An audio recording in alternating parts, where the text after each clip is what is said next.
All right, so we are looking at somebody's interpretation of a sediment trap. Now, this looks like somebody that heard about one, kind of roughly grasped the concept of it, but didn't really understand the execution. So what a sediment trap will do is any particulates or trash that gets in this line could just flow straight across into the inner workings of your gas appliance. The big concern there is the particulates could clog burners and jets and things, and cause your equipment to not work like it's supposed to. But a good sediment trap prevents that. Now I'm going to put a picture of a sediment trap right here.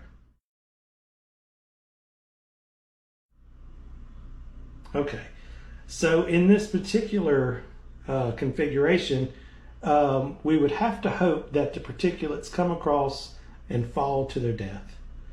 But if they don't, if they're able to bypass the pit here, the particulate pit, then it can do what it's going to do, and that's not good. So one way that this could have been corrected would be to turn the T this way so that the T connects here and goes up and goes down, and then the gas line would have came in from the top.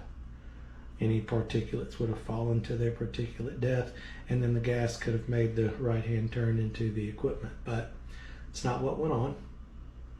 So again, they heard about it.